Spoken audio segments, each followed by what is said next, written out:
والأرض وضعها للأنام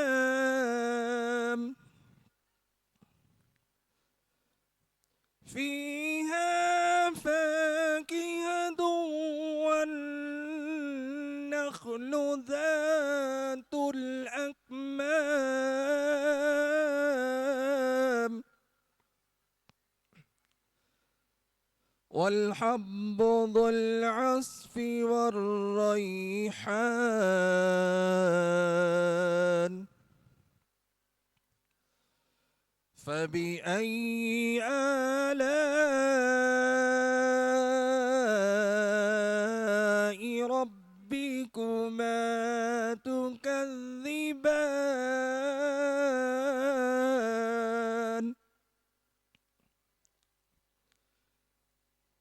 خلق الإنسان من صلصال كالفخار وخلق الجن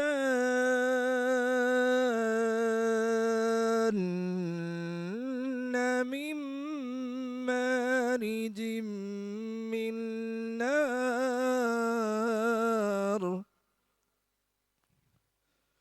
فبأي آلاء ربكما تكذبان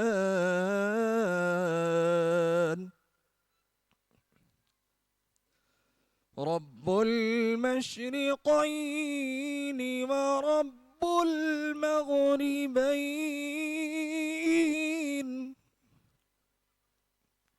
فبأي آلاء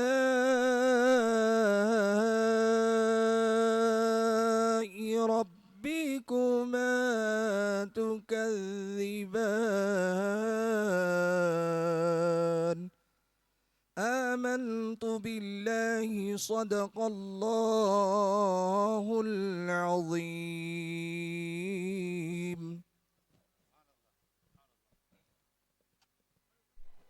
سبحان اللہ، قرآن پاک کی عظمت میرے رسول سے ہے۔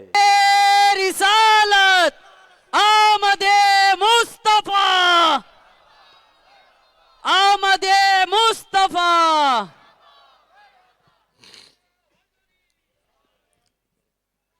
مصطفیٰ کریم صلی اللہ تعالی علیہ وسلم شرف و عظمت بانٹنے والے ہیں، رتبے تقسیم فرمانے والے ہیں، انعامات الہیہ کے قاسم وہ ہیں۔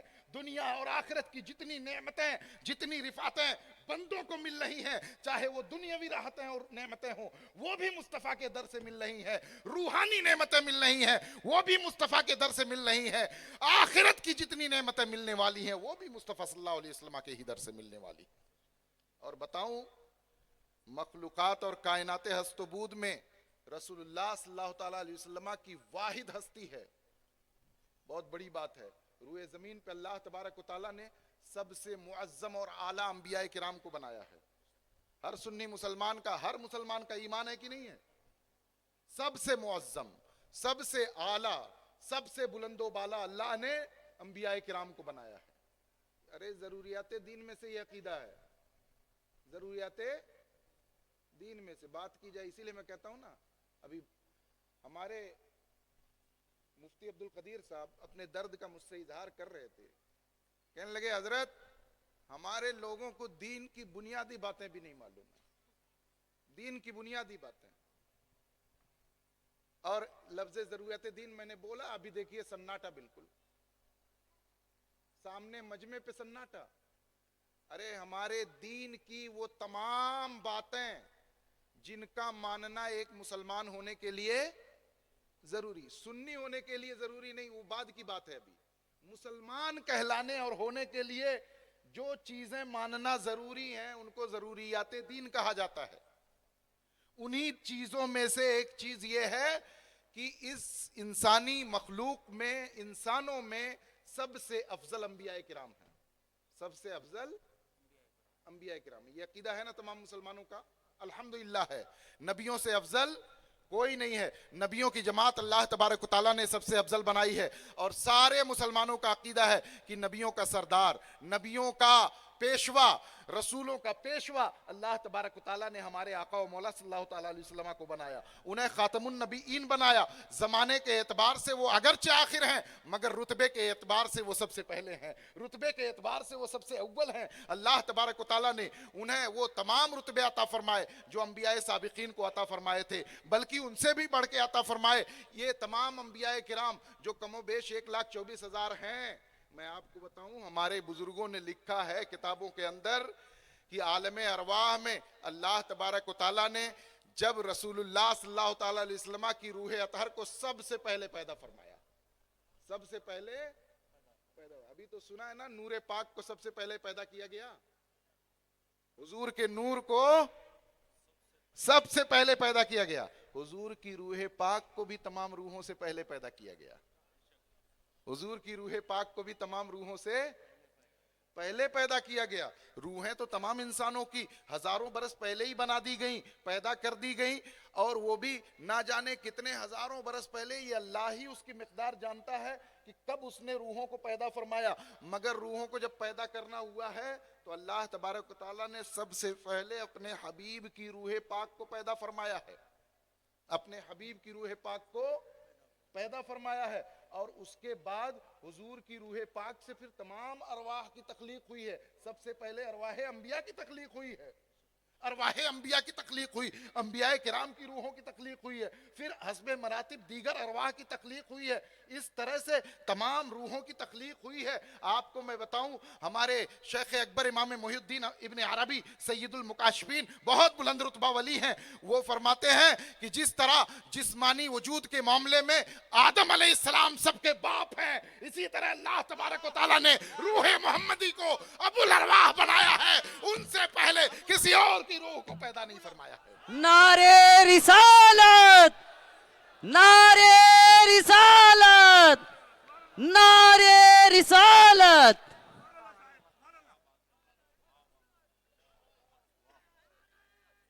آقا و مولا صلی اللہ تعالیٰ علیہ وسلم کو اللہ نے سب سے پہلے ان کا نور بھی سب سے پہلے, ان کی حقیقت پاک بھی سب سے پہلے پیدا فرمائی, ان کی روح پاک کو سب سے پہلے پیدا فرمایا, اور اسی روح پاک کی تجلی سے دیگر ارواح کی تخلیق ہوئی ہے, اسی نور اطہر کی تجلی سے دیگر انوار کی تخلیق ہوئی ہے. جتنے بھی انوار اللہ نے پیدا فرمائے اسی نور محمدی کے صدقے پیدا فرمائے, جتنی روحیں پیدا فرمائیں اسی روح محمدی کے طفیل میں پیدا فرمائیں. میرا عرض مدعا یہ ہے کہ دوستو, ہمارے آقا و مولا صلی اللہ تعالیٰ علیہ وسلم کو اللہ تبارک و تعالیٰ نے اپنی نعمت اور اپنے فیض کی تقسیم کا مظہر بنایا ہے. جسے جو مل رہا ہے مصطفیٰ کے توسل سے مل رہا ہے, مصطفیٰ کے واسطے سے مل رہا ہے. ایسا نہیں ہے کہ مصطفیٰ کریم کو کسی اور کے واسطے سے مل رہا ہو, مصطفیٰ کریم کو کسی اور کے وسیلے سے مل رہا ہو. ہمارے آقا و مولا صلی اللہ تعالیٰ علیہ وسلم, وہ بات جو میں نے شروع میں کہی تھی, ہمارے آقا و مولا صلی اللہ تعالیٰ علیہ وسلم اس کائنات ہست و بود کی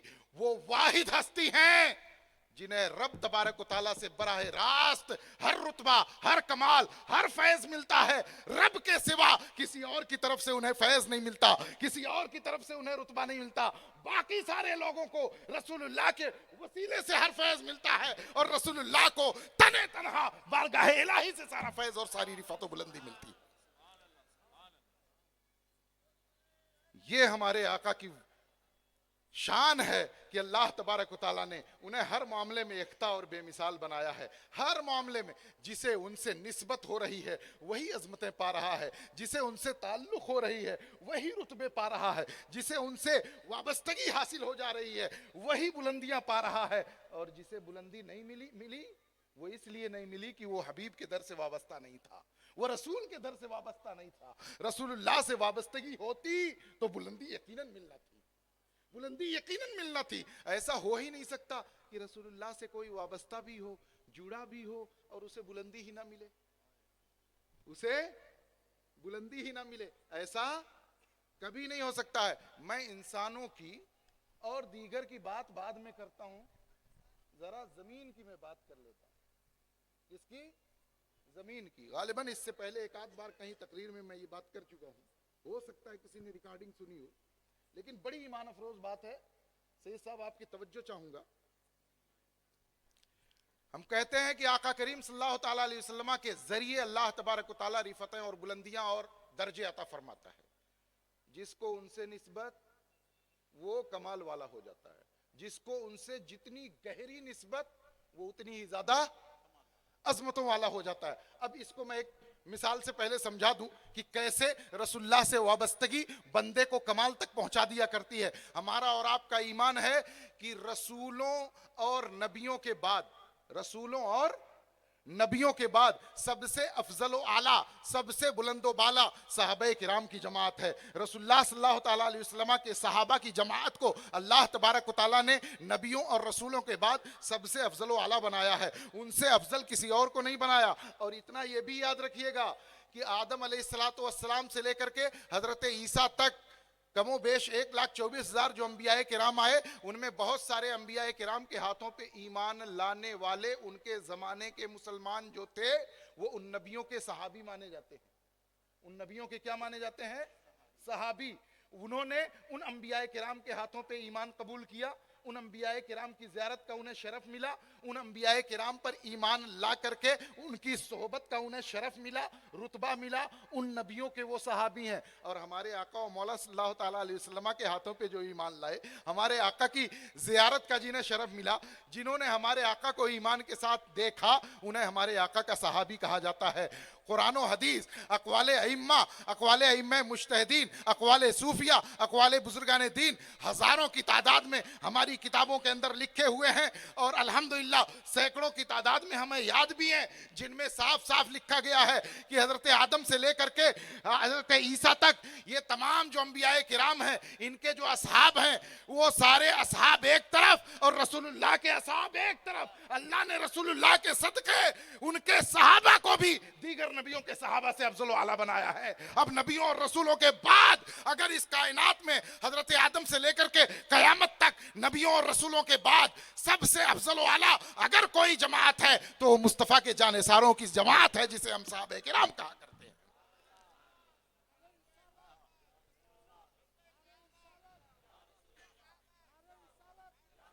اور یہ رتبہ صحابہ کو کیوں ملا؟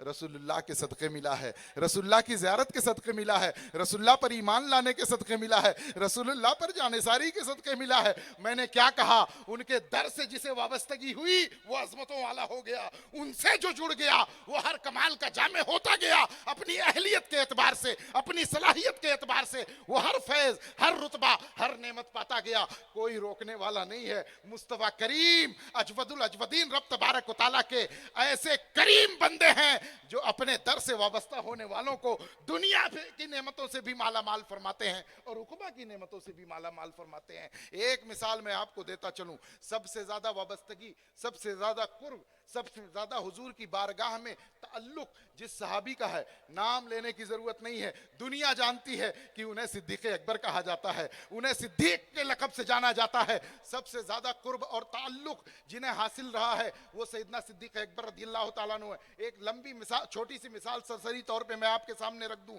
عالم ارواح میں اللہ تبارک و تعالیٰ نے جب روحوں کی تخلیق فرمائی، صدیق اکبر کی روح وہاں حاضر رہی، صدیق اکبر کی روح وہاں بارگاہ مصطفیٰ میں حاضر رہی۔ سید المکاشفین شیخ اکبر رضی اللہ تعالیٰ عنہ نے اس کو الفتوحات المکیہ کے اندر لکھا ہے کہ مصطفیٰ کریم کی روح اطہر کی خدمت میں ابو بکر کی روح وہاں بھی حاضر تھی، عالم ارواح میں وہاں حاضر ہیں۔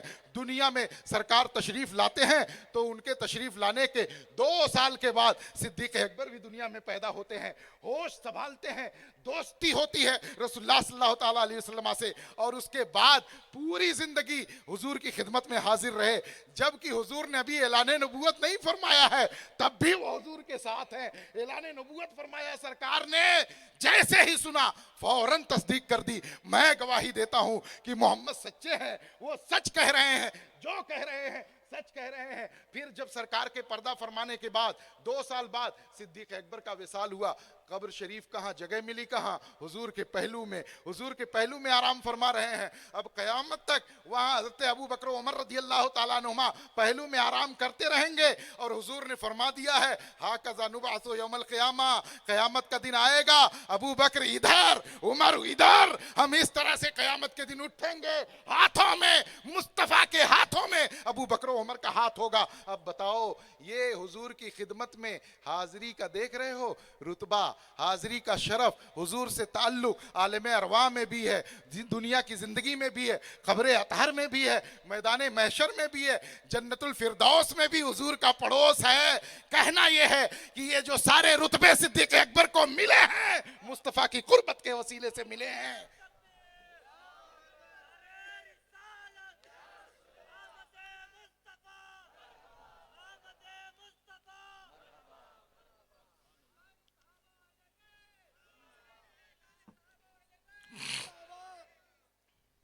حضور عظمتیں بانٹنے والے ہیں، حضور نوازشیں کرنے والے ہیں، ان سے وابستگی تو قائم رکھو سنیوں۔ ارے اپنا وہ زمانہ تو یاد کرو جب پوری دنیا میں اہل سنت کا غلبہ تھا، عزت و شان اہل سنت کی تھی، قوت و غلبہ، سیاست، طاقت، سب کچھ اہل سنت کے ہاتھوں میں تھا۔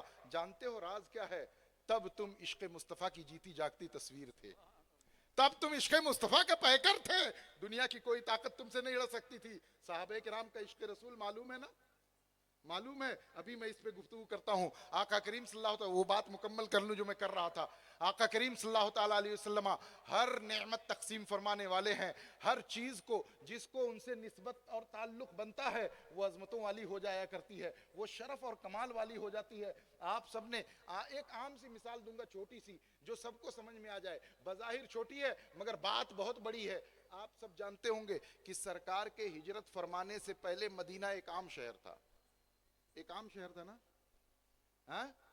مکہ کی طرح کوئی اس کا ماضی، کوئی شاندار ماضی جہاں بیت اللہ بنا ہوا ہو، جہاں انبیاء کرام تشریف لائے ہوں، جہاں حضرت ابراہیم تشریف لائے ہوں، حضرت اسماعیل رہے ہوں، ان کی اولادیں رہے ہوں، ایسا کچھ نہیں۔ مدینہ ایک عام شہر مانا جاتا تھا، یثرب کہا جاتا تھا۔ بیماریاں تھیں، وبائیں تھیں، طرح طرح کی بیماریاں وہاں پائی جاتی تھیں۔ یثرب، بچے ہمارے جو ہے یسرب یسرب کہہ رہے ہیں، یثرب لفظ ہے۔ بہرحال یثرب کہا جاتا تھا، بیماریوں کا گھر اسے کہا جاتا تھا۔ سرکار جب تک ہجرت فرمایا کہ مدینہ تشریف نہیں لائے تھے، تب تک تو وہ بیماریوں کا گھر کہا جاتا تھا، بیماریوں کا شہر کہا جاتا تھا، مگر قربان جاؤں ان عظمتوں والے، عرش کی رفعتوں والے ان مبارک قدموں پہ ہم قربان جائیں، بلکہ ان قدموں سے لگنے والی دھول پہ ہم قربان جائیں کہ جب وہ یہاں مدینے میں پڑھتے ہیں، مدینے میں مصطفیٰ کے قدم پڑے، آقا کا ارشاد ہوا ترابها شفاؤن، مدینے کی مٹی اب کھا کے شفا ہے کا قربان جاؤ مسلمانوں ان قدموں کی عظمت پہ۔ کتنی عظمتوں والے وہ قدم ہیں کہ وہ روئے زمین جو بیماریوں کی زمین ہے، وہاں وہ جانے مسیحا جب تشریف لاتے ہیں، وہ قدم جب اس زمین پہ پڑتے ہیں تو صرف بیماریاں نہیں دور ہوتی ہیں، بیماریاں تو دور ہی ہوئی، اب وہ زمین وہ مٹی بھی بیماریوں کے لیے شفا بن گئی ہے، بیماریوں کا علاج بن کے آ گئی ہے۔ کیسے یہ رتبہ ملا مدینے کی مٹی کو؟ قدم پاک مصطفیٰ سے نسبت ہو گئی تو مٹی بھی کھا کے شفا بن گئی، قدم رسول سے تعلق ہو گیا تو مٹی کھا کے شفا بن گئی۔ ایک بزرگ ہیں 700 سال پہلے کے، بہت بلند رتبہ عالم گزرے ہیں، امام ابن الحاج مکی مالکی رحمت اللہ تعالی علیہ، بہت بلند رتبہ عالم۔ انہی کو ایک بار وہ سفید داغ ہو گیا کسی وجہ سے، تو اب ظاہر سی بات ہے اب سفید داغ ہو جائے اگر تو آدمی تھوڑا پریشان ہوگا، مگر بزرگوں کی شان بھی الگ ہوتی ہے۔ بہرحال سوئے، قسمت بیدار ہوئی، خواب میں سرکار صلی اللہ علیہ وسلم کا دیدار ہوا، خواب میں سرکار صلی اللہ علیہ وسلم کا دیدار ہوا۔ سرکار نے فرمایا، حدیث شریف سنی تھی نا، عرض کی یا رسول اللہ ضعیف حدیث تھی، حدیث ضعیف تھی، اس لیے اس پہ عمل نہیں کیا۔ حضور نے فرمایا میری طرف منسوب تھی، عمل کر لیتا، میرا نام تھا، عمل کر لیتا، مفہوم یہ ہے۔ اس کے بعد سرکار صلی اللہ علیہ وسلم نے کرم فرمایا، وہ دست شفا جب ان کے جسم پر سرکار نے پھیرا ہے، خواب میں جب بیدار ہوتے ہیں تو وہ سفید داغ جو سونے سے پہلے جسم پہ نمایاں تھا اب مکمل طور پہ ختم ہو چکا ہے، سرکار کے دست کرم سے اب شفا حاصل ہو چکی ہے۔ یہ امام ابن الحاج مکی ہیں، انہوں نے ایک کتاب لکھی ہے سرکار کی بارگاہ اطہر کی زیارت پہ۔ ہماری پہچان سنیے گا، ہم سنیوں کی پہچان عشق ہے، ہم سنیوں کی پہچان عشق ہے، عشق والی بات کرتے ہیں، ہم چاہتے ہیں کہ ہمارے دلوں میں بھی عشق مصطفیٰ کی شمع روشن رہے اور ہماری آنے والی نسلیں بھی عشق مصطفیٰ میں تڑپتی رہیں، یہ ہم چاہتے ہیں، اسی لیے ہم عشق کی بات کرتے ہیں۔ امام ابن الحاج مکی نے حضور کی بارگاہ میں حاضری کے بارے میں ایک کتاب لکھی ہے، اس میں ایک بڑی پیاری بات لکھی ہے، وہ بات کروں اس کے بعد پھر میں آپ سے اور مزید چیزوں کے لیے مخاطب ہوں گا۔ لکھتے ہیں کہ سرکار صلی اللہ تعالی علیہ وسلم جب تک مکہ مکرمہ میں جلوہ فرما رہے تب تک مدینہ یثرب تھا، بیماریوں کا گھر تھا، مگر سرکار تشریف لائے، ان کے قدم ناز مدینہ منورہ کی سرزمین پر پڑے تو جو کل تک یثرب کہا جاتا تھا اب سرکار کی زبان مبارک سے وہ طابہ اور طیبہ ہو گیا، پاکیزہ اور پاک ہو گیا، پاکیزہ اور پاک ہو گیا۔ اور اتنا ہی نہیں، فرماتے ہیں حضور کے قدم مبارک مدینے کے بازار اور مدینے کی باہری زمین پر کم پڑے، اس کی مٹی خاک شفا بن گئی، خاک شفا۔ اس سے زیادہ مسجد نبوی شریف میں سرکار کے قدم پڑے، جتنا شہر میں پڑے اس سے زیادہ مسجد نبوی شریف میں پڑے۔ سرکار 5 وقت کی نمازیں ادا فرمانے کے لیے مسجد میں تشریف لائے، سرکار صحابہ کو مخاطب فرمانے کے لیے مسجد میں تشریف لاتے، سرکار وفود سے ملنے کے لیے، آنے والوں سے ملنے کے لیے مسجد میں تشریف لاتے، سرکار کہیں غزوے سے واپس تشریف لاتے مسجد میں تشریف لاتے، یعنی شہر کی بنسبت مسجد میں سرکار کا تشریف لے جانا زیادہ ہوتا۔ اب آپ ذرا تھوڑی دیر کے لیے غور کرو، تھوڑی دیر کے لیے غور کرو، مسجد شریف جو سرکار کی ہے، سرکار کے تشریف لانے سے پہلے وہ ایک عام ٹکڑا تھا زمین کا کہ نہیں تھا؟ عام ٹکڑا تھا یا اس کی کوئی تاریخ تھی؟ تاریخ تو نہیں تھی،